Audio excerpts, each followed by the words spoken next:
નમસ્કાર વિદ્યાર્થી મિત્રો, મારું નામ ગૌરવ વ્યાસ છે. હું આસિસ્ટન્ટ પ્રોફેસર તરીકે Gujarat power engineering and research institute GTU Mehsana ખાતે ફરજ બજાવું છું. આપણે સિવિલ એન્જિનિયરિંગના સેમેસ્ટર 3માં આવતા મિકેનિક્સ ઓફ સોલિડ સબ્જેક્ટ વિશે અભ્યાસ કરી રહ્યા છીએ. આગળના લેક્ચરોમાં આપણે યુનિટ 7 સિમ્પલ સ્ટ્રેસ અને સ્ટ્રેઇન સ્ટાર્ટ કર્યું છે. ગયા લેક્ચરમાં આપણે જોયું કે જ્યારે બે અલગ અલગ મટીરિયલ કે એક સરખા મટીરિયલ એકબીજા સાથે સિરીઝમાં જોડાય ત્યારે એ કમ્પાઉન્ડ બાર બને છે અને એ કમ્પાઉન્ડ બારને આપણે સ્ટેપ્ડ બાર કહીએ છીએ. તો તેના પર કઈ રીતના સ્ટ્રેસ, સ્ટ્રેઇન અને ડિફોર્મેશનની ગણતરી થાય છે.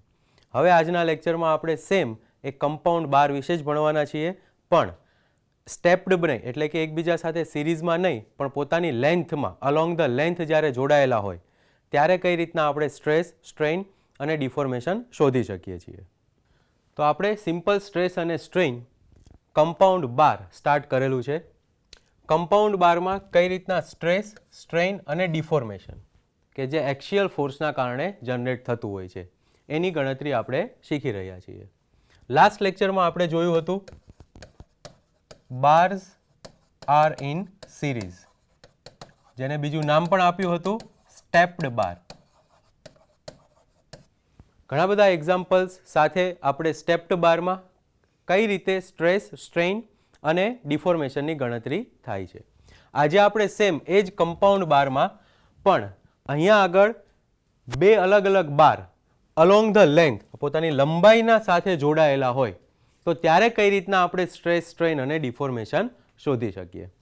ફરી એક વખત થોડુંક આપણે રિવિઝન કરી લઈએ. અલોંગ ધ સિરીઝ એટલે કે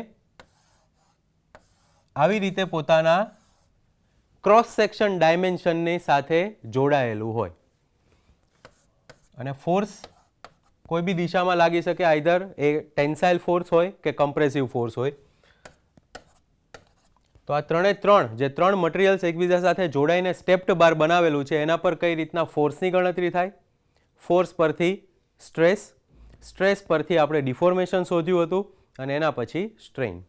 તો એ સેમ ત્રણ વસ્તુ જ્યારે બાર્સ પોતાની લેન્થની સાથે જોડાયેલા હોય, રાઈટ, બે બાર્સ પોતાના લેન્થ સાથે એટલે કે અહીંયા જેમ આકૃતિમાં દર્શાવેલું છે એ રીતે. તો એ કેસમાં શું થશે? અહીંયા આગળ આપણે જોઈએ બે મટીરિયલ આપણે સમજવા માટે લીધા છે. ધારો કે આપણે નામ આપી દઈએ, પહેલું મટીરિયલ છે સ્ટીલ અને બીજું આપણું એલ્યુમિનિયમ. સ્ટીલ અને એલ્યુમિનિયમની પટ્ટી મેક્સિમમ જે એનું ડાયમેન્શન એટલે કે અલોંગ ધ લેન્થ સાથે જોડાયેલા હોય અને એના પર સમજવા માટે આપણે અત્યારે અહીંયા આગળ કમ્પ્રેસિવ લોડ આપેલો છે અને તેના પર કમ્પ્રેસિવ લોડ લાગતો હોય તો સ્ટ્રેસ કઈ રીતે શોધશું? સ્ટ્રેઇન અને ડિફોર્મેશન એટલે કે ડેલ્ટા. હવે સીધું સ્ટ્રેસ, સ્ટ્રેઇન કે ડિફોર્મેશન આપણે ન શોધી શકીએ. સૌથી પહેલાં તો આપણે ઇન્ડિવિજ્યુઅલ બાર ઉપર લાગતો ફોર્સ શોધવો પડે. બાર્સ ઇન સિરીઝ હતું ત્યારે ઇન્ડિવિજ્યુઅલ બાર ઉપર જ્યારે જે આપણે ફોર્સની ગણતરી કરતા હતા તો એ ઇક્વિલિબ્રિયમના સિદ્ધાંત એટલે કે ઇન્ડિવિજ્યુઅલ બાર 3 નંબરના બારને સ્ટેબલ કરતા હતા, સેકન્ડ નંબરના બારને, ફર્સ્ટ નંબરના બારને ઇક્વિલિબ્રિયમની કન્ડિશનમાં લાવીને ફોર્સની ગણતરી કરી હતી. જ્યારે અહીંયા આગળ એ રીતે નહીં થાય. ટોટલ જે ફોર્સ લાગે છે એ ટોટલ ફોર્સ જો આ કમ્પાઉન્ડ બારના મધ્યમાં લાગતો હોય તો એ ટોટલ ફોર્સ જેટલા પણ નંબર્સ ઓફ બાર હશે એમાં એ ઇક્વલ ડિસ્ટ્રીબ્યુટ થશે. એટલે ધારો કે ફોર્સ ઇન સ્ટીલ એને આપણે PS તરીકે લખીએ, ફોર્સ ઇન એલ્યુમિનિયમ એને આપણે PA તરીકે લખીએ, તો આ બંને ફોર્સનો સરવાળો એ લાગતા P કિલો ન્યૂટન જેટલા ફોર્સના સરખા પ્રમાણમાં હશે. એટલે PS plus PA is equals two P. Simple આ જ ઇક્વેશનનો યુઝ કરીને આપણે જે બે અલગ અલગ બાર્સ છે એના પર ફોર્સની ગણતરી કરીશું. આ જે ઇક્વેશન આપણે બનાવ્યું એ ઇક્વેશન આપણે ઇક્વિલિબ્રિયમ કન્ડિશન પરથી લીધું છે. આપણી પાસે ઇક્વિલિબ્રિયમની કન્ડિશન્સ છે summation of forces in X એટલે કે horizontal direction, summation of forces in Y એટલે કે વર્ટિકલ ડિરેક્શન અને સમેશન ઓફ બેન્ડિંગ મોમેન્ટ એટલે કે ફોર્સના કારણે આવતી બેન્ડિંગ મોમેન્ટ ઇક્વલ્સ ટુ 0. આ ત્રણ ઇક્વિલિબ્રિયમ કન્ડિશનમાંથી એક કન્ડિશન આપણે અહીંયા આગળ યુઝ કરી. અહીંયા આગળ જુઓ તો આ બંને ફોર્સ આમ અંદરની તરફ લાગે છે. તો ધારો કે આ બંને ઇન્ડિવિજ્યુઅલ મેમ્બર્સ પર ફોર્સ આ રીતે લાગતા હશે, રાઈટ. તો અહીંયા આગળ હું સમેશન ઓફ બધા જ ફોર્સ વર્ટિકલ ડિરેક્શનમાં છે, તો મેં આ ઇક્વિલિબ્રિયમ ઇક્વેશનનો યુઝ કરીને PS plus PA equals to P આ ઇક્વેશન જનરેટ કર્યું છે. આ ઇક્વેશન પરથી આપણને ફોર્સ મળશે. જે બે મટીરિયલ્સ છે બંને મટીરિયલના ક્રોસ સેક્શન ડાયમેન્શન આપણે જાણતા હશું તો સ્ટ્રેસની ગણતરી કરી શકશું. મોડ્યુલસ ઓફ ઇલાસ્ટિસિટી હશે તો સ્ટ્રેનની પણ ગણતરી થઈ જશે. હવે ડિફોર્મેશન એટલે કે આ ફોર્સના કારણે અત્યારે કમ્પ્રેસિવ ફોર્સ છે એટલે આ કમ્પાઉન્ડ બારની લેન્થમાં થશે ઘટાડો, કોન્ટ્રેક્શન. તો એ લંબાઈમાં થતો ઘટાડો કઈ રીતે મળશે? તો એના માટે કન્ડિશન છે કે જ્યારે બાર્સ પેરેલલમાં જોડાયેલા હોય ત્યારે બંને બાર, આ આકૃતિમાં તમે જુઓ તો જ્યારે પણ અહીંયા કમ્પ્રેસિવ ફોર્સ લાગશે આપણે અત્યારે એવું એઝ્યુમ કરીએ કે આ બંને બાર જે જોડાયેલા છે બંને એકબીજા સાથે સખત બોન્ડથી જોડાયેલા છે. તો જેવો ફોર્સ આવશે જેટલું કમ્પ્રેશન સ્ટીલ અનુભવશે સેમ કમ્પ્રેશન એલ્યુમિનિયમ પણ અનુભવશે. તો એ કન્ડિશનના આધારે અહીંયા આગળ આપણે ડિફોર્મેશન માટેની કમ્પેટિબિલિટી કન્ડિશન લખેલી છે. Δ1 ઇઝ ઇક્વલ્સ ટુ Δ2. આગળ જે એક્ઝામ્પલ લીધેલો છે એના પ્રમાણમાં ડિફોર્મેશન ઇન સ્ટીલ ΔS બરાબર ડિફોર્મેશન ઇન એલ્યુમિનિયમ ΔA. આ કન્ડિશનનો આપણે યુઝ કરવાનો થશે. આ કન્ડિશનનો યુઝ કરીને આપણે સાથે સાથે ડિફોર્મેશન ઇન્ડિવિજ્યુઅલ બાર પર પણ ગણતરી કરી શકીએ.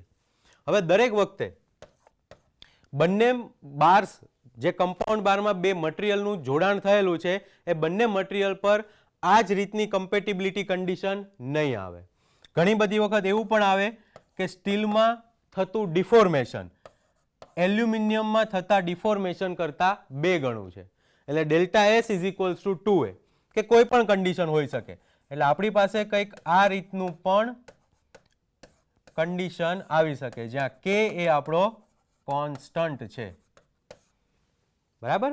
એટલે ઇન શોર્ટ કોઈ એક ઇક્વિલિબ્રિયમ કન્ડિશન અથવા તો બે ઇક્વિલિબ્રિયમ કન્ડિશન અને એક કમ્પેટિબિલિટી કન્ડિશન, આ બે કન્ડિશનનો યુઝ કરીને આપણે જ્યારે બાર્સ એકબીજા સાથે પેરેલલમાં જોડાયેલા હશે ત્યારે સ્ટ્રેસ, સ્ટ્રેઇન અને ડિફોર્મેશન ગણી શકશું. એક્ઝામ્પલ્સની સાથે આપણે સમજશું એટલે વધુ ક્લિયર થશે. તો હવે એક સિમિલર આપણે એક્ઝામ્પલ લઈએ. અહીંયા આગળ રકમ આ કંઈક આ રીતે આપેલી છે કે કમ્પાઉન્ડ સેક્શન છે. કમ્પાઉન્ડ સેક્શન સ્ટીલ અને કોપરથી બનેલો છે. બંને એકબીજા સાથે ફર્મલી એટલે ખૂબ જ મજબૂતાઈથી જોડાયેલા છે, જે આપણું એઝમ્પશન છે કમ્પેટિબિલિટી કન્ડિશનમાં કે બંનેમાં થતું ડિફોર્મેશન સરખું છે. એ આ ફર્મલી અટેચનો મિનિંગ થશે. અલોંગ ધેર લેન્થ લખ્યું એટલે આપણને ખ્યાલ આવશે કે આ એક્ઝામ્પલ્સ કમ્પાઉન્ડ બારનો તો છે જ પણ બાર્સ આર ઇન પેરેલલ ટાઈપમાં ક્લાસિફાય થશે. બંનેના ક્રોસ સેક્શન ડાયમેન્શન આપેલા છે. સ્ટીલનું ક્રોસ સેક્શન ડાયમેન્શન લખ્યું છે 20/50 અને કોપર માટે આપેલું છે 30/50. તો આપણે અહીંયા એક આકૃતિ ડ્રો કરી દઈએ અને જે ડેટા આપેલો છે એ બધો જ ડેટા મૂકી દઈએ. આ રીતના અલોંગ ધ લેન્થ, આ ધારો કે આપણું સ્ટીલ અને અહીંયા આગળ કોપર મટીરિયલ છે. બંનેનું જોડાણ પોતાની લંબાઈના આધારે થયેલું છે. સ્ટીલનો cross section dimension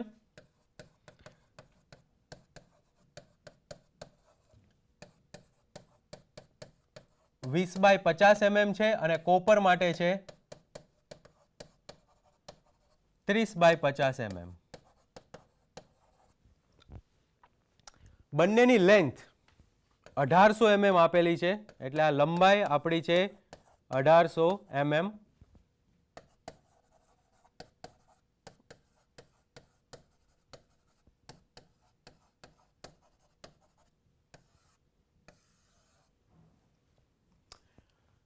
axial tensile load લાગે છે. ટેન્સાઇલ લોડ એટલે કે તાણ બળ લાગે છે. એક્સિયલ લાગે છે એટલે કે આ કમ્પાઉન્ડ બારની જે અક્સિસ છે એના અક્સિસ પર જ આ લોડ લાગે છે. ઇન્ટેન્સિટી આપણને આપી દીધી છે 30 કિલોન્યુટન. બંને તરફ લાગશે તાણ બળ, ટેન્સાઇલ ફોર્સ. એટલે P ની વેલ્યુ આપણી પાસે છે 30 કિલોન્યુટન. ટોટલ ફોર્સ આપેલો છે. Find stress in each portion and extension due to the load. Direct લખી દીધું છે એક્સટેન્શન. એક્સટેન્શનનો મતલબ થશે ડિફોર્મેશન. અહીંયા આગળ તાણ બળ લાગે છે એટલા માટે આ કમ્પાઉન્ડ સેક્શનમાં આવશે એક્સટેન્શન, એટલે કે એની લંબાઈમાં વધારો થશે. એટલે આપણે શોધવાનું છે ડેલ્ટા એલ ટોટલ. બંને પર એક સરખું જ આવશે. સ્ટ્રેસ ઇન ઈચ બાર એટલે કે સ્ટીલ પર પણ સ્ટ્રેસ શોધવાની છે અને કોપર પર જનરેટ થતી સ્ટ્રેસ પણ શોધવાની છે. તો એક્ઝામ્પલની શરૂઆતમાં સૌથી પહેલા આપણે એરિયાની કેલ્ક્યુલેશન કરી લઈએ. સ્ટીલ માટે ક્રોસ સેક્શન ડાયમેન્શન 20/50 આવેલો છે એટલે એનો એરિયા થશે 1000 mm², 20 × 50. કોપર માટે 30 × 50 આપેલું છે એટલે એનો એરિયા આપણે આવશે 1500 mm². હવે આપણે યાદ કરીએ જે અગાઉ મેં કહ્યું થિયરીમાં કે કઈ કન્ડિશન યુઝ કરવાની છે. તો આ કમ્પાઉન્ડ બાર પેરેલલમાં છે એટલે આપણી પાસે એક કન્ડિશન આવશે કે એની ઇક્વિલિબ્રિયમ કન્ડિશનના આધારે આપણે લખી શકીએ. તો અહીંયા લખશું બેઝડ ઓન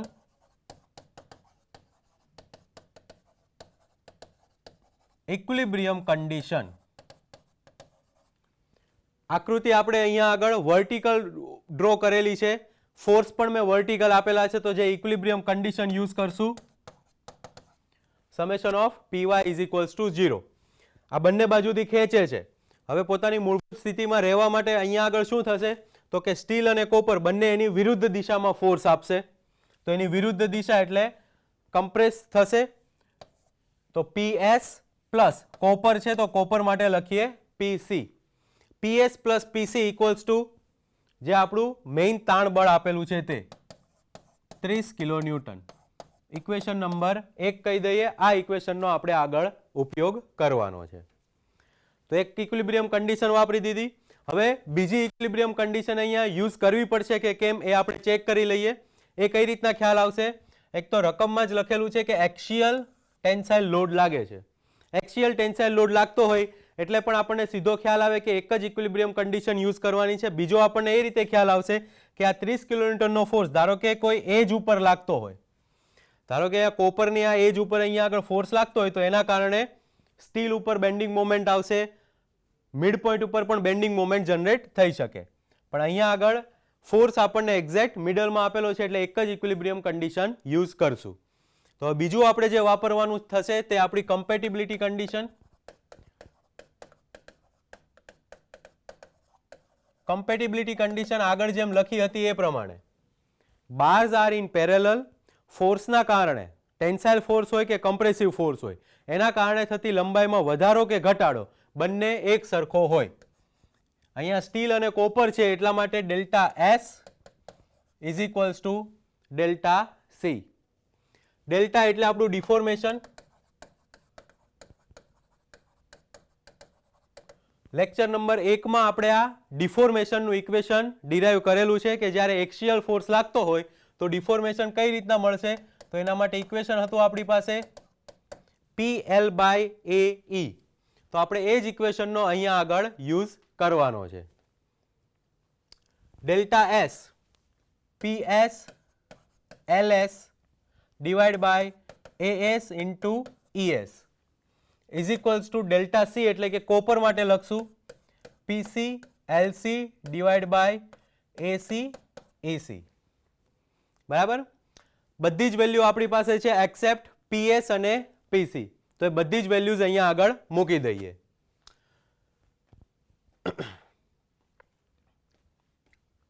શરૂઆતમાં આપણે અહીંયા આગળ વેલ્યુઝ કન્સિડર કરવી પડશે કે ટેક વેલ્યુઝ ઓફ ES એટલે કે modulus of elasticity for steel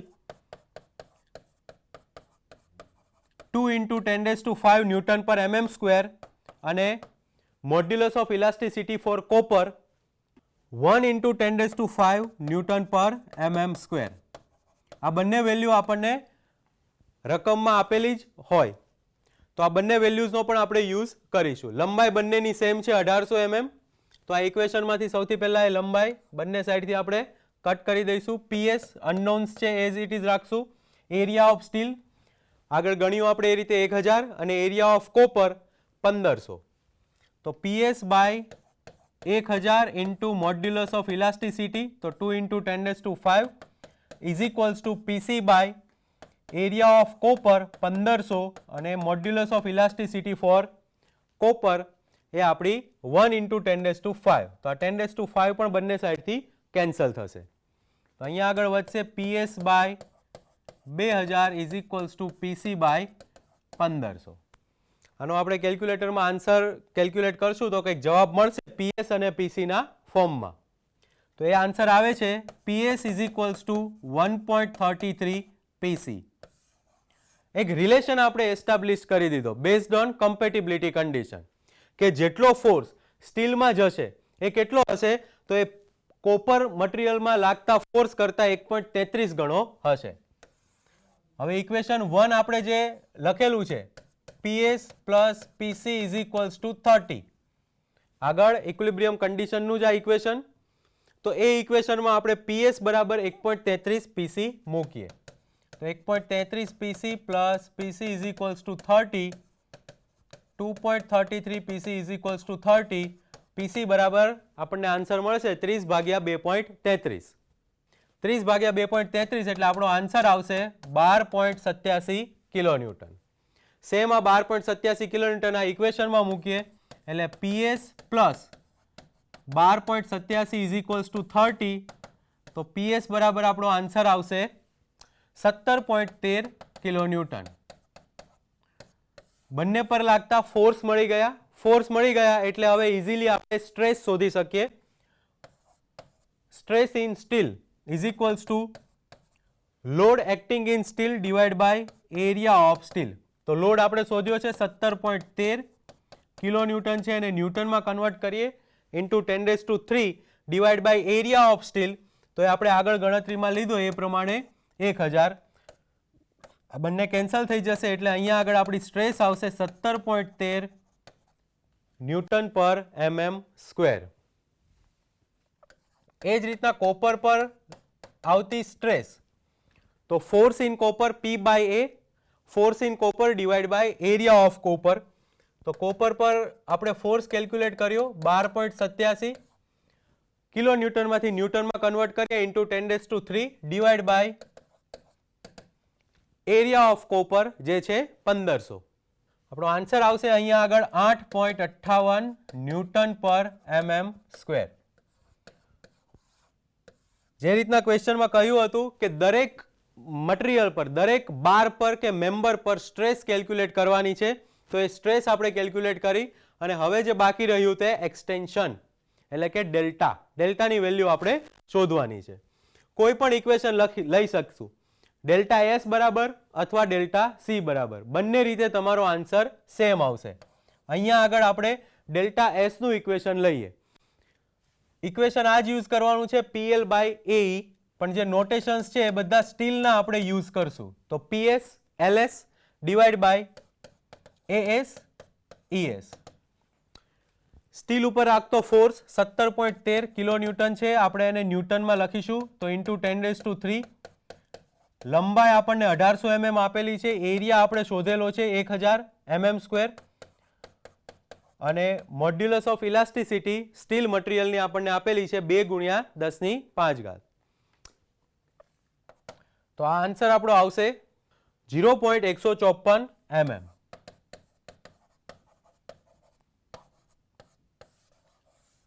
આ રીતે આપણે જે ક્વેશ્ચનમાં પૂછ્યું હોય એ આપણે શોધી શકીએ જ્યારે પણ બાર્સ એકબીજા સાથે પેરેલલમાં કનેક્ટ થયા હોય.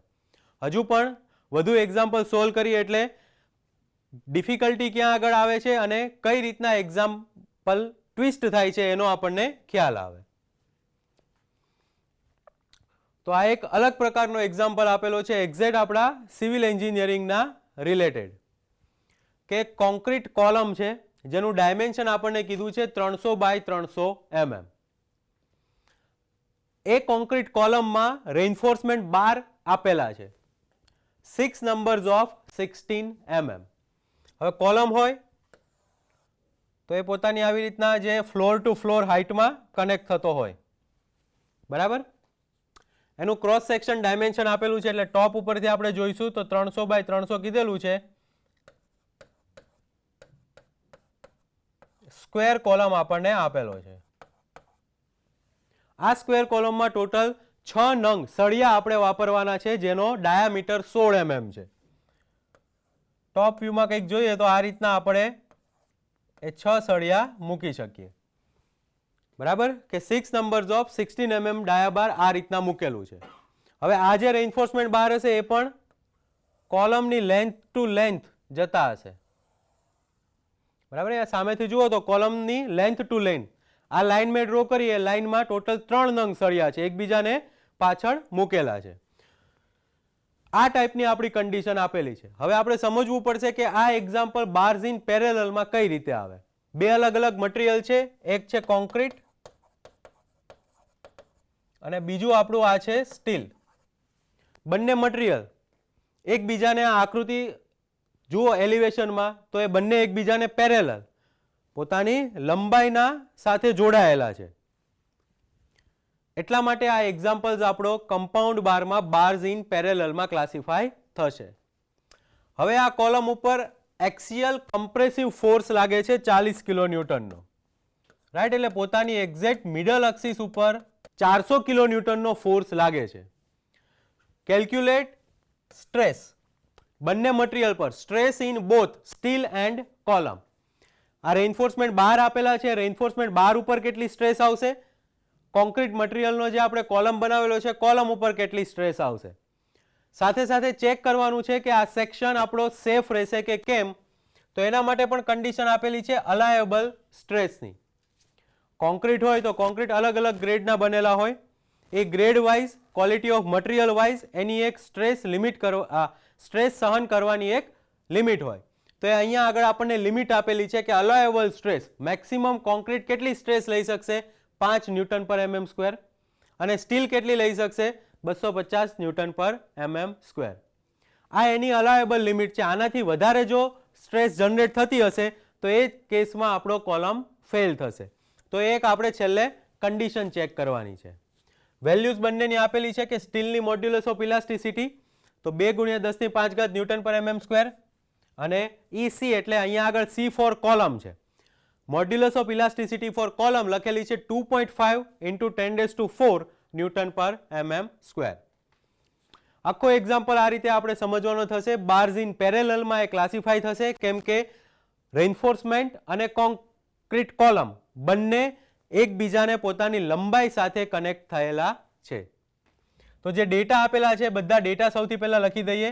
આપણી પાસે અહીંયા આગળ બે મટીરિયલ છે, એક છે સ્ટીલ અને બીજું છે કોન્ક્રીટ. સ્ટીલનો એરિયા ટોટલ કેટલા 6 નંગ સળિયા વાપરેલા છે. તો આપણે ધારો કે એરિયા લખવો હોય તો સ્ટીલનો એરિયા થશે 6 નંગ સળિયા, એક સળિયો 16 mm ડાયા બારનો છે એટલે એક સળિયાનો એરિયા કેટલો થશે તો કે π/4 d². ટોટલ 6 સળિયા એટલે મલ્ટીપ્લાઈડ બાય 6. કોન્ક્રીટનો આપણને ક્રોસ સેક્શન ડાયમેન્શન આપેલું છે 300/300. ટોટલ ફોર્સ આપેલો છે, બંનેની મોડ્યુલસ ઓફ ઇલાસ્ટિસિટી આપેલી છે. સ્ટીલની છે 2 × 10⁵ અને કોન્ક્રીટ માટે આપેલી છે 2.5 × 10⁴. બરાબર. બીજી વસ્તુ ફોર્સ આપેલો છે કે ટોટલ કેટલો ફોર્સ આ કમ્પોઝાઇટ સેક્શન ઉપર આવશે તો એ P = આપણને આપેલું છે 400 કિલોન્યુટન. બીજા ડેટામાં આપેલું છે એલાયેબલ સ્ટ્રેસ એટલે કે sigma in bracket allowable stress concrete અને સ્ટીલ બંને માટે આપેલી છે.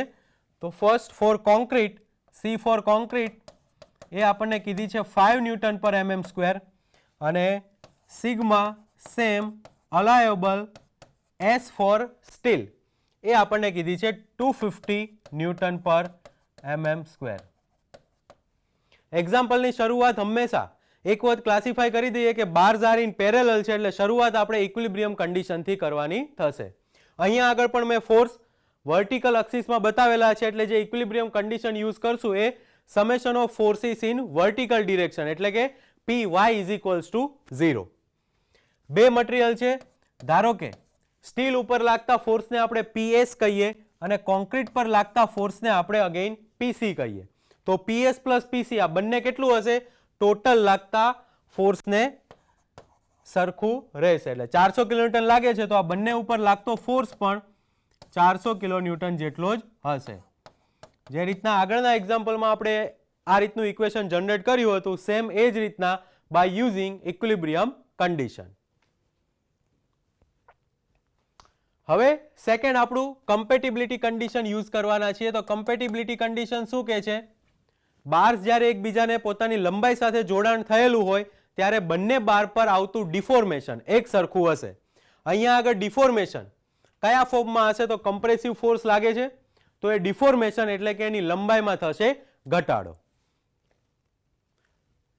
તો કોન્ક્રીટની લંબાઈમાં થતો ઘટાડો એ એક્ઝેક્ટ સેમ હશે સ્ટીલની લંબાઈમાં થતા ઘટાડા. ડેલ્ટા ઇક્વેશન આપણે અગેન સેમ યુઝ કરવાનું છે, PL બાય AE.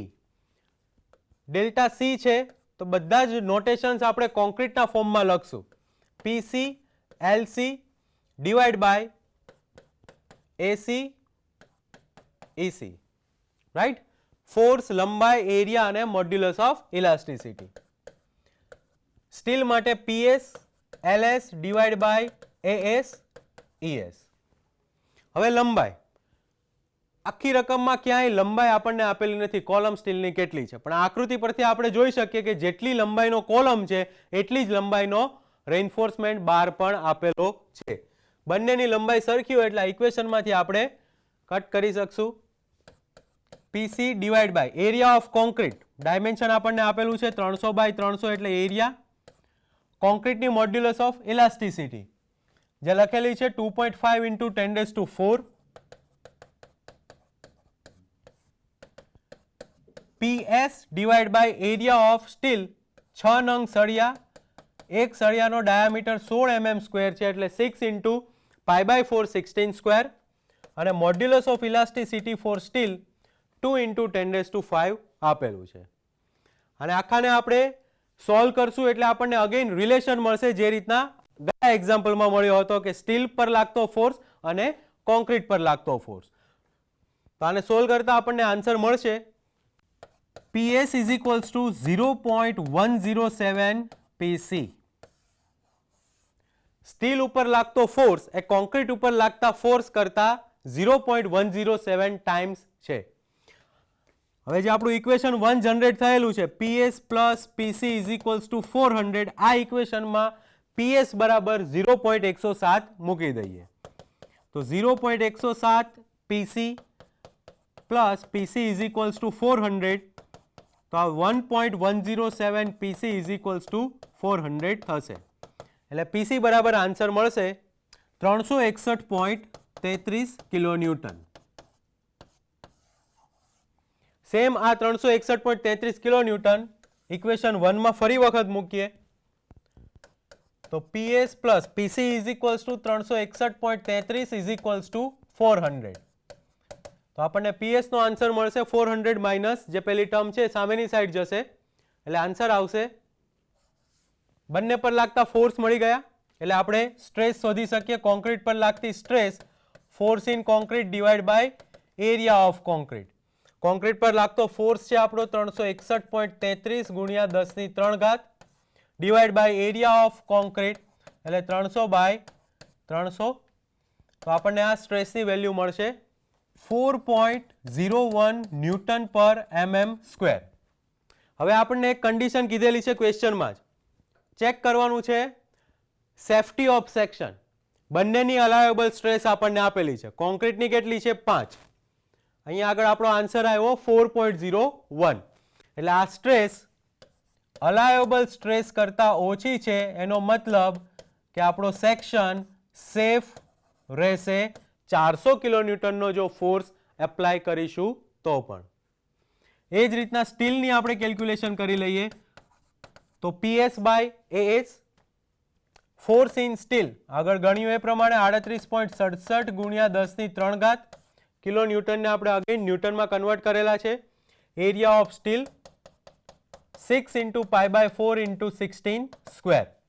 તો આપણો આન્સર આવશે 32.07 ન્યૂટન પર mm સ્ક્વેર. આ સ્ટ્રેસ પણ અલાયેબલ સ્ટ્રેસ ઇન સ્ટીલ એના કરતાં ઓછી હોવી જોઈએ. તો અહીંયા આગળ જુઓ અલાયેબલ સ્ટ્રેસ ઇન સ્ટીલ 250 છે, એના કરતાં આપણે આન્સર ઓછો આવેલો છે, એટલે અહીંયા આગળ પણ સ્ટીલ જે રેઇન્ફોર્સમેન્ટ બાર 6 નંગ 16 mm ના આપણે યુઝ કરવાના છીએ એ સેફ રહેશે. તો આ રીતે એક્ઝામ્પલ સેમ આપણે પહેલો એક્ઝામ્પલ સોલ્વ કર્યો એ જ રીતનું હતું, ખાલી એક વસ્તુ અહીંયા આગળ એક્સ્ટ્રા પૂછી હતી કે જેમાં આપણે સેફટી ચેક કરવાની હતી આખા કમ્પાઉન્ડ સેક્શનની. વધુ એક એક્ઝામ્પલ જોઈએ કમ્પાઉન્ડ બાર્સ માટે. સેમ કોન્ક્રીટ એટલે કે કોલમ અને રેઇન્ફોર્સમેન્ટ બારનો જ એક્ઝામ્પલ છે, પણ અહીંયા આગળ કંઈક અલગ રિક્વાયરમેન્ટ આપણને પૂછી છે. આખો એક્ઝામ્પલ શાંતિથી સમજીએ તો એક કોલમ 230 બાય 450 mm નો આપેલો છે, જેના ઉપર એક્સિયલ કમ્પ્રેસિવ લોડ લાગે છે. લોડની વેલ્યુ 800 કિલોન્યુટન આપેલી છે, એટલે કે P is equals to 800 kilonewton આપેલું છે.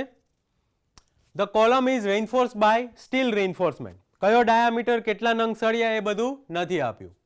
If allowable stress in concrete is 7 newton per mm square. Sigma allowable for concrete, allowable stress in concrete એ આપેલી છે 7 ન્યૂટન પર mm સ્ક્વેર, અને અલાયેબલ સ્ટ્રેસ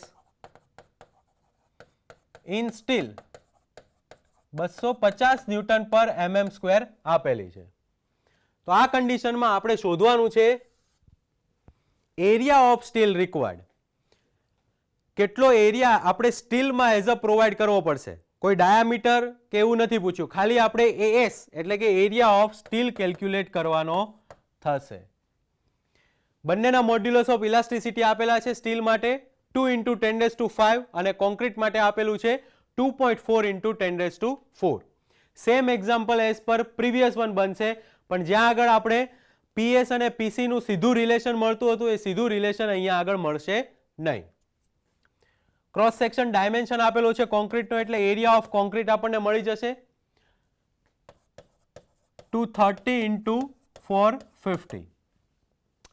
એક્ઝામ્પલની શરૂઆત કરીએ તો શરૂઆતમાં જે આપણે ઇક્વિલિબ્રિયમ કન્ડિશન યુઝ કરીએ છીએ સેમ ઇક્વિલિબ્રિયમ કન્ડિશન યુઝ કરતા આપણને રિલેશન મળશે PS પ્લસ PC, એટલે કે force in reinforcement steel plus force in concrete.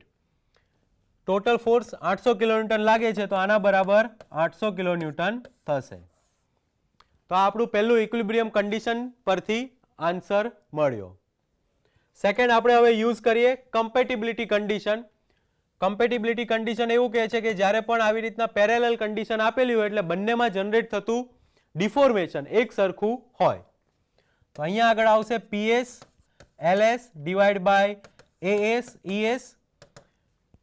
Deformation in concrete છે તો બધા જ નોટેશન્સ આપણે કોન્ક્રીટમાં કન્વર્ટ કરવા પડશે. PC LC divide by AC AC. Again આ પણ કોલમ, જેટલી લંબાઈનો કોલમ હશે એટલી જ લંબાઈનો રેઇન્ફોર્સમેન્ટ બાર પ્રોવાઈડ કરેલો હશે, એટલે બંનેની લંબાઈ એક સરખી છે, કેન્સલ થઈ જશે. PS AS બંને અનનોન છે.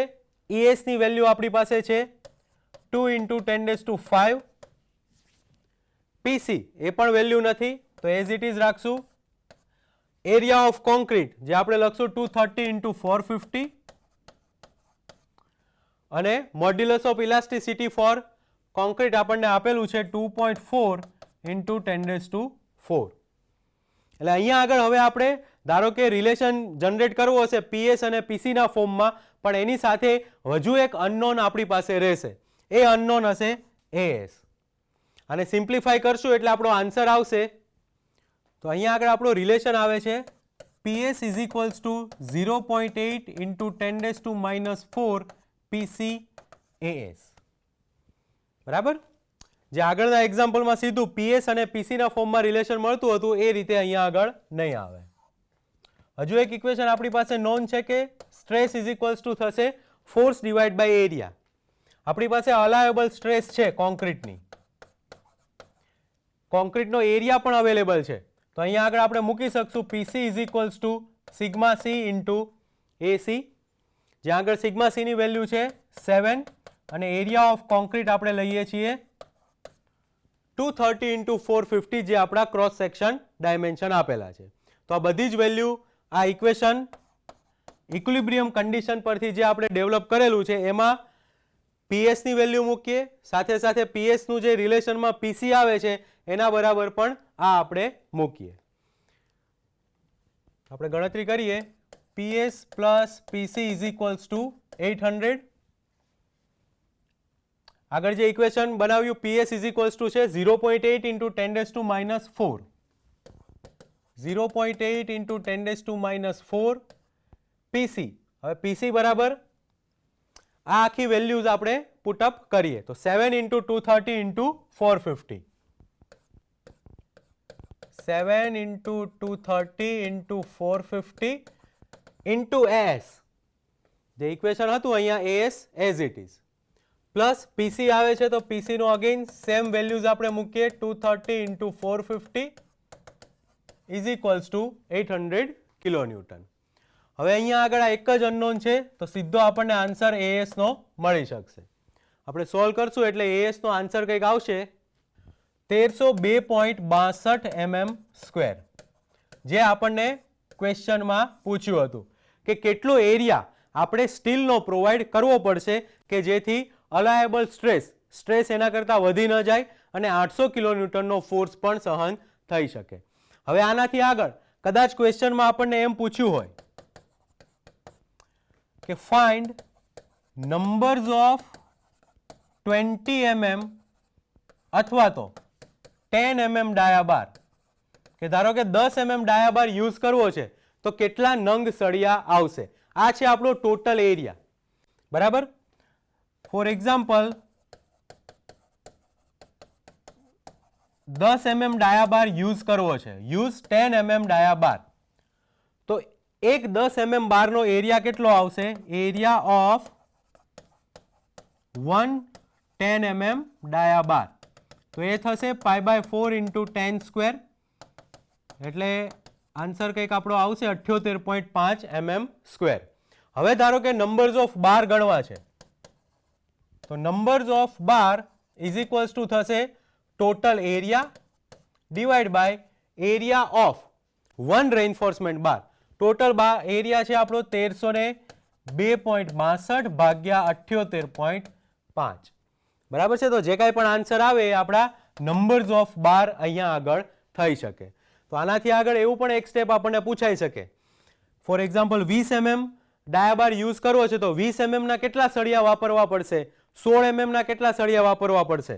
તો એના માટે સિમ્પલ આપણે એક 10 mm 12 mm 16 mm 20 mm નો એરિયા કેલ્ક્યુલેટ કરવાનો, જે એરિયા આવેલો હોય એનાથી એ એરિયાને આપણે ડિવાઈડ કરવાનું, એટલે આપણને મળશે નંબર્સ ઓફ બાર. વધુ એક એક્ઝામ્પલ આપણે જોઈએ compound bar, bars in parallel માટેનો. અલગ એક્ઝામ્પલ છે.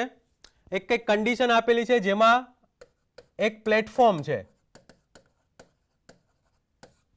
પ્લેટફોર્મ ઉપર કોઈ મશીનરીઝ કે કોઈ XYZ લોડ મૂકવાનો છે તો એ લોડની વેલ્યુ આપેલી છે કે અ લોડ ઓફ 80 કિલોન્યુટન, 80 કિલોન્યુટનનો ફોર્સ આ પ્લેટફોર્મ ઉપર લાગવાનો છે. હવે પ્લેટફોર્મને નીચે સપોર્ટ આપેલા છે તો સપોર્ટ કયા ફોર્મમાં આપેલા છે? બે સ્ટીલના કોલમ એટલે કે સ્ટીલના બે સ્તંભ જેવું આપેલું છે અને એક કોપરનો કોલમ આપ્યો છે. બરાબર. બે સ્ટીલ અને એક કોપર આવી રીતની અરેન્જમેન્ટ થયેલી છે એઝ શોન ઇન ફિગર. આપણે કેલ્ક્યુલેટ કરવાનું છે simple stress in each member, એટલે કે આ બંને સ્ટીલના મેમ્બર પર સ્ટ્રેસ અને વચ્ચેના કોલમ પર સ્ટ્રેસ આપણે કેલ્ક્યુલેટ કરવાની છે. જે કાંઈ બી ડેટા આપેલા છે એ આપણે સૌથી પહેલા લખી દઈએ. તો ફર્સ્ટ ઓફ ઓલ આપણને આપેલો છે ફોર્સ જેની વેલ્યુ છે 80 કિલોન્યુટન. હવે સ્ટીલ, બે સ્ટીલના કોલમ છે, બંનેનો એરિયા પણ એક સરખો છે, બંનેની લેન્થ પણ એક સરખી છે, એટલે બંનેને હું સાથે લઈશ તો સ્ટીલ અને સેકન્ડ આપણો કોપર મટીરિયલ વાપરેલું છે. એરિયા આપેલા છે, બંને સ્ટીલના કોલમને હું એક સ્ટીલનો કોલમ ગણીશ એટલે મારે અહીંયા એરિયામાં સરવાળો કરી દેવાનો 250 પ્લસ 250 500 mm². કોપરનો એરિયા આપણને આપેલો છે 400 mm². લેન્થ આપણને આપેલી છે સ્ટીલ તો એની લેન્થ 1.2 મીટર, એને mm માં કન્વર્ટ કરીએ એટલે 1200 mm, અને કોપરની લેન્થ આપેલી છે 1.5 મીટર એટલે કે 1500 mm. Modulus of elasticity missing છે, પણ આપણે લખી શકીએ કોન્સ્ટન્ટ જ હોય તો સ્ટીલ માટે મોડ્યુલસ ઓફ ઇલાસ્ટિસિટી 2 × 10⁵ અને કોપર માટે ઇલાસ્ટિસિટી આપણે ધારી લઈએ 1 × 10⁵. બરાબર. તો આ ડેટા આપણી પાસે અવેલેબલ છે. આપણે હવે શોધવાનું છે કે સ્ટીલ પર કેટલી સ્ટ્રેસ આવશે અને કોલમ પર કેટલી સ્ટ્રેસ આવશે. અગેઇન ત્રણે ત્રણ મટીરિયલ એકબીજાને આપણે જોઈ શકીએ છીએ કે એની લંબાઈ જે છે એની સાથે કમ્પાઉન્ડ થયેલા છે, એની સાથે જોડાયેલા છે અને જોડાણ થયેલું છે પ્લેટફોર્મ સાથે. બરાબર. એટલે આ એક્ઝામ્પલ પણ આપણો બાર્સ ઇન પેરેલલ ટાઈપનો જ બનશે, જેમાં આપણે સૌથી પહેલા ઇક્વિલિબ્રિયમ કન્ડિશન વાપરીશું. તો ઇક્વિલિબ્રિયમ કન્ડિશન વાપરતા આપણે અહીંયા આગળ લખી શકશું કે ફોર્સિસ ઓફ વર્ટિકલ ડિરેક્શન, એટલે કે સ્ટીલ અને column PS plus PC, total force કેટલો પ્લેટફોર્મનો આવે છે 80 કિલોન્યુટન. તો આ બંને મેમ્બરે 80 કિલોન્યુટન જેટલો ફોર્સ જનરેટ કરવો પડશે તો આપણું પ્લેટફોર્મ સ્ટેબલ રહી શકશે. તો આ આપણું એક ઇક્વેશન જનરેટ થયું બેઝડ ઓન ઇક્વિલિબ્રિયમ કન્ડિશન. હવે આપણે ડિફોર્મેશન, ધારો કે આ 80 કિલોન્યુટનના ફોર્સના કારણે આ કમ્પ્રેસ કરે છે એટલે લંબાઈમાં ઘટાડો થશે. જેટલી લંબાઈમાં ઘટાડો સ્ટીલમાં થશે એટલો જ આ કોપરમાં આવશે. તો એ લંબાઈમાં થતો ઘટાડો બંને સરખો હશે. Deformation generate in steel member is equals two deformation generate in copper. બંનેના નોટેશન્સ આપણે લખી દઈએ તો એ આપણે લખી શકશું PS LS divide by AS ES is equals to delta C એટલે PC LC divide by AC AC. બરાબર. PS અને PC આ બંને વેલ્યુ આપણી પાસે નથી, બાકી બધી જ વેલ્યુ અવેલેબલ છે. લેન્થ તો અહીંયા આગળ આપેલી છે 1200 mm, તો આપણે મૂકીએ PS × 1200 divide by area of steel, તો એ આપણને આપેલું છે 500 અને મોડ્યુલસ ઓફ ઇલાસ્ટિસિટી 2 × 10⁵ છે. તો 500 × 2 × 10⁵ ઇઝ ઇક્વલ્સ ટુ કોપર માટે. તો કોપરનો જે બાર વાપરેલો છે એની લંબાઈ 1.5 મીટર એટલે કે 1500 mm, એનો એરિયા છે 400 mm². તો એ આપણે મૂકીએ લંબાઈ બરાબર 1500, એરિયા એનો 400 mm² છે અને મોડ્યુલસ ઓફ ઇલાસ્ટિસિટી આપેલી છે 1 × 10⁵. તો સિમ્પલ આપણને અહીંયા આગળ રિલેશન મળી જશે. આને સોલ્વ કરશું એટલે PS અને PC વચ્ચે PS is equals two A relation આવશે 3.28 PC. બરાબર. હવે આ જ રિલેશનનો આપણે યુઝ કરીશું ઇક્વેશન નંબર 1 માં. તો PS plus PC is equals two 80 kilonewton. PS બરાબર 3.28, PC મૂકીએ એટલે ટોટલ અહીંયા આગળ બનશે 4.28 PC is equals two 80 kilonewton, એટલે PC ઇઝ ઇક્વલ્સ ટુ આવશે 80 ડિવાઈડ બાય 4.28. તો અહીંયા આગળ આપણને ફોર્સ ઇન કોપરનો આન્સર મળશે. તો ફોર્સ ઇન PC આવશે 18.69 કિલોન્યુટન. આ 18.69 અગેન આ ઇક્વેશનમાં મૂકશું એટલે આપણને PC નો આન્સર મળશે PC is equals two 80 minus 18.69, એટલે એ આન્સર આપણો બનશે 61.31 કિલોન્યુટન. બંને મટીરિયલ પરનો આપણને ફોર્સ આવી ગયો છે એટલે હવે સ્ટ્રેસ શોધી શકશું. તો સ્ટીલ પરની stress PS divide by AS, આપણો આન્સર PS નો હશે. તો PS ફોર્સ જે આપણે આવેલો છે 61.31 કિલોન્યુટન, તો 61.31 ગુણ્યા 10⁻³ ભાગ્યા એરિયા ઓફ સ્ટીલ જે આગળ આપણે લીધેલો છે 500 mm².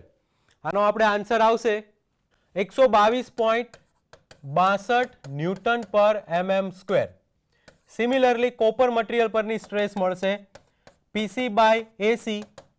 Force in copper calculate કરેલું એ પ્રમાણે 18.69 કિલોન્યુટનને આપણે ન્યૂટનમાં કન્વર્ટ કરીએ અને કોપર મટીરિયલનો એરિયા આપેલો છે 400 mm².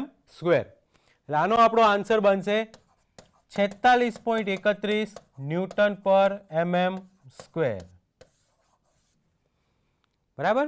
તો આ રીતના આપણે બાર્સ આર ઇન કમ્પાઉન્ડ અને એમાં પણ પેરેલલ જ્યારે કનેક્ટ થયેલા હોય, પેરેલલ બારમાં પણ જ્યારે લોડ પોતાની એક્સિસ ઉપર લાગતો હોય ત્યારે સ્ટ્રેસ, સ્ટ્રેન અને ડિફોર્મેશનની ગણતરી આપી શકીએ.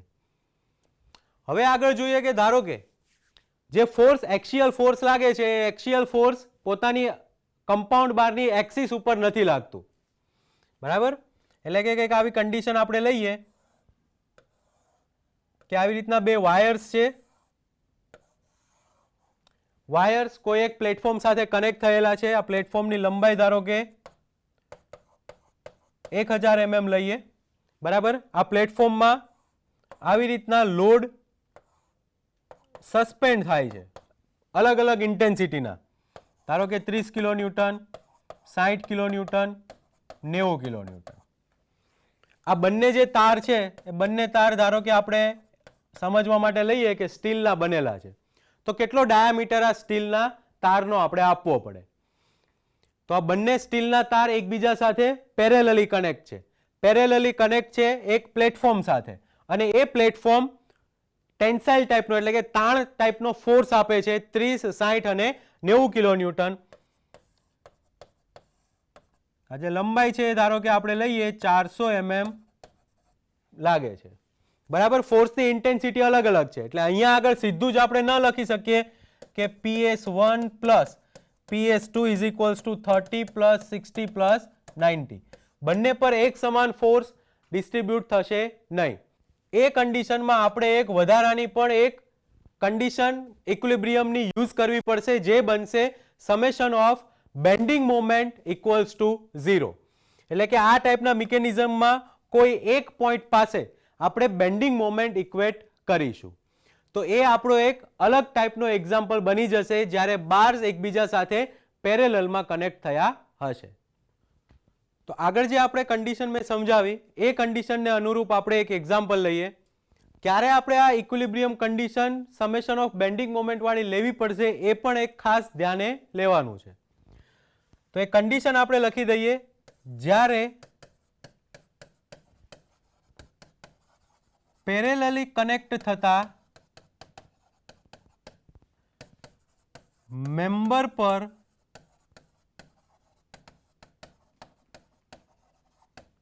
એક સરખું એક સમાન ડિફોર્મેશન નહીં આવે.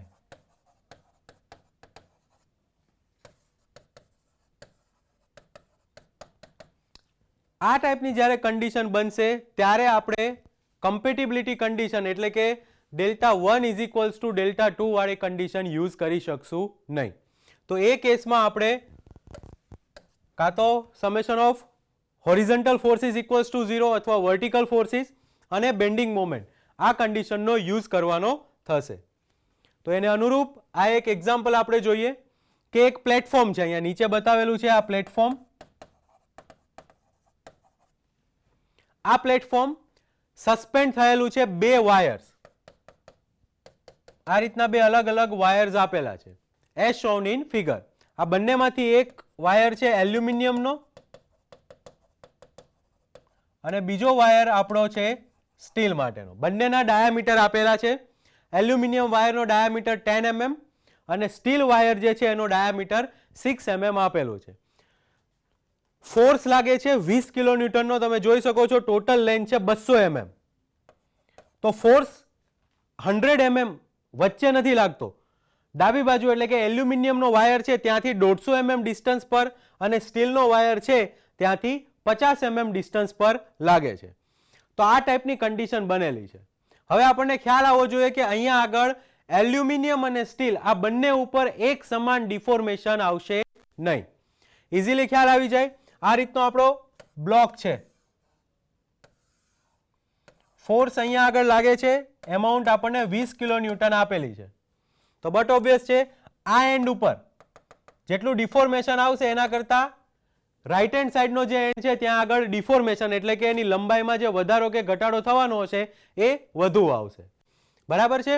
તો એ કન્ડિશનમાં આપણે ડાયરેક્ટ કમ્પેટિબિલિટી કન્ડિશન એટલે કે બંને એકબીજાને સરખા હશે એવું એઝ્યુમ કરી શકશું નહીં. રાઈટ હેન્ડ સાઈડ આપણો એલ્યુમિનિયમ છે, ફોર્સ નીચેની તરફ લાગે છે એટલે આ પ્લેટફોર્મને એલ્યુમિનિયમનો જે તાર હશે એ ઉપરની તરફ ખેંચશે. તો જે એલ્યુમિનિયમના તારમાં ફોર્સ લાગશે એ આપણે લઈએ PA. એવી જ રીતના સ્ટીલનો તાર પણ એને ઉપરની તરફ ખેંચશે તો એ આપણો ફોર્સ બનશે PS. અહીંયા આગળ આપણે પહેલું ઇક્વિલિબ્રિયમ કન્ડિશન વાપરીએ તો summation of vertical forces equals to 0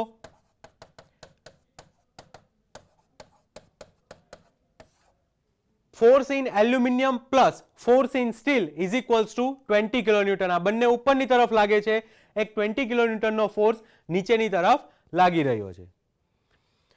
હવે જેમ કહ્યું એ પ્રમાણે સ્ટીલ અને એલ્યુમિનિયમ બંને તાર એકબીજાને સરખું ડિફોર્મેશન નહીં જનરેટ કરે. સ્ટીલ ઉપર ડિફોર્મેશન એટલે કે સ્ટીલ સાઇડ ડિફોર્મેશન વધુ આવશે, એલ્યુમિનિયમ સાઇડ ડિફોર્મેશન ઓછું થશે.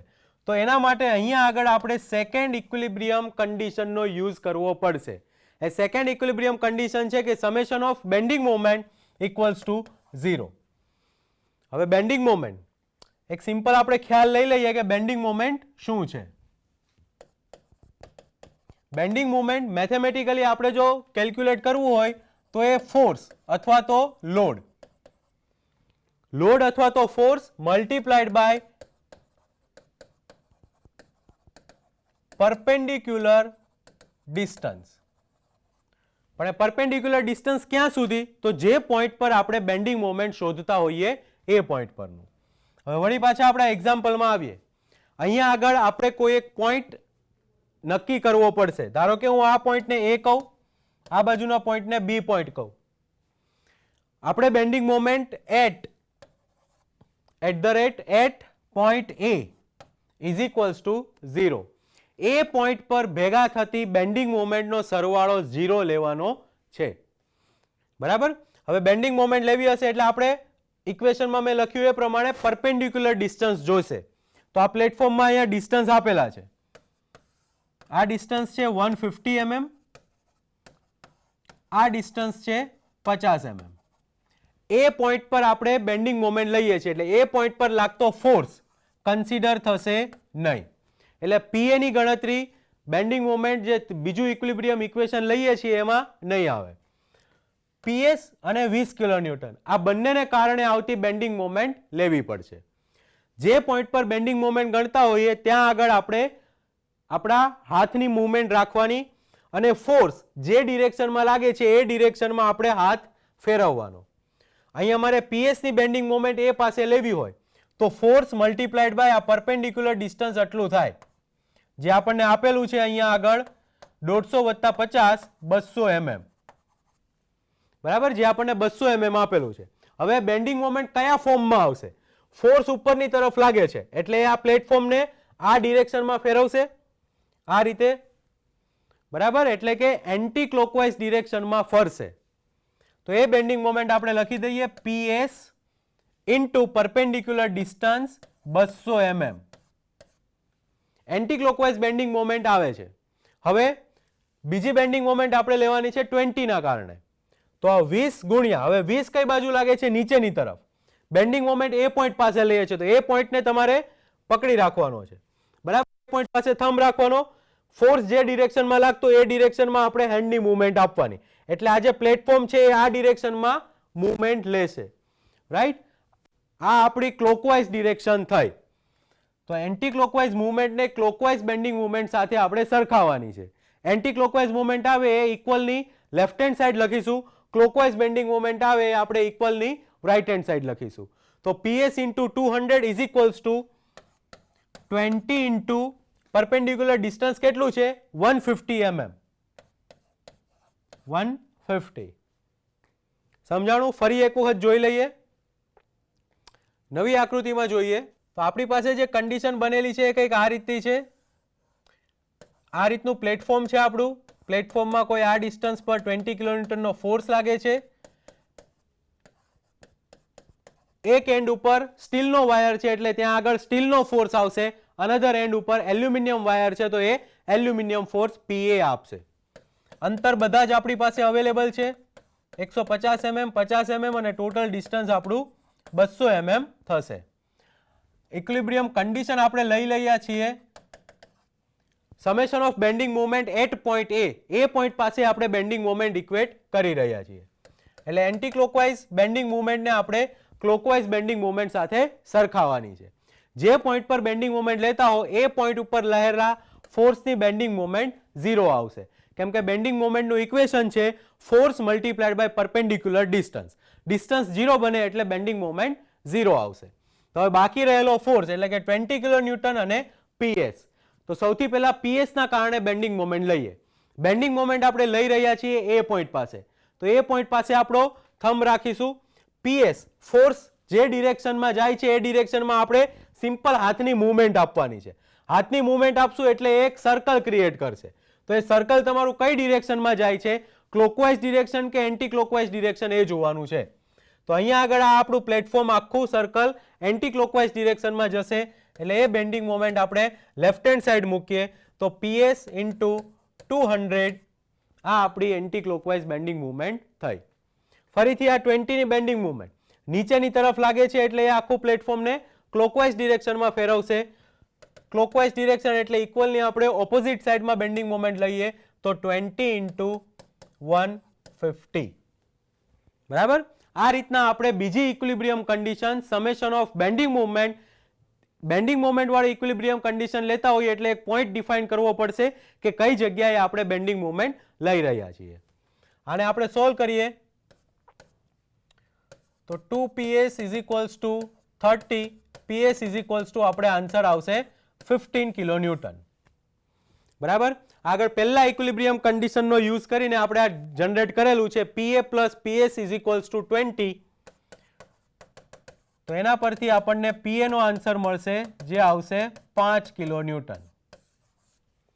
બરાબર. હવે ક્વેશ્ચનમાં જુઓ આપણને શું પૂછ્યું છે, find stresses in each wire and deformation. Force આવી ગયા એટલે હવે આપણે સ્ટ્રેસની વેલ્યુ કેલ્ક્યુલેટ કરી શકીએ. ધારો કે સ્ટીલ વાયર ઉપર સ્ટ્રેસ કેલ્ક્યુલેટ કરવો હોય તો sigma S is equals to PS by AS. PS force આપણે કેલ્ક્યુલેટ કર્યો 15 kilo newton, 15 into 10⁻³ divide by AS. Steel wire જે છે એ 6 mm ડાયાબારનો છે, π/4 ઇન્ટુ 6 સ્ક્વેર. આની આપણે ગણતરી કરશું એટલે આપણો આન્સર આવશે 63.66 ન્યૂટન પર mm સ્ક્વેર. તો આ આપણી સ્ટ્રેસ સ્ટીલ વાયરની થઈ. એવી જ રીતના એલ્યુમિનિયમ વાયરની આપણે સ્ટ્રેસ શોધી શકીએ તો force in aluminium wire divide by area of aluminium. તો એલ્યુમિનિયમનો ફોર્સ આપણે 5 કિલો ન્યૂટન છે તો 5 into 10⁻³ divide by area of aluminium. એલ્યુમિનિયમનો જે વાયર છે એનો ડાયામીટર આપણને 10 mm આપેલો છે તો અહીંયા આગળ એરિયા બનશે π/4 ઇન્ટુ 10 સ્ક્વેર. તો એલ્યુમિનિયમ પર આવતી સ્ટ્રેસ આપણને મળશે આની ગણતરી કરતા 530.52 ન્યૂટન પર mm સ્ક્વેર.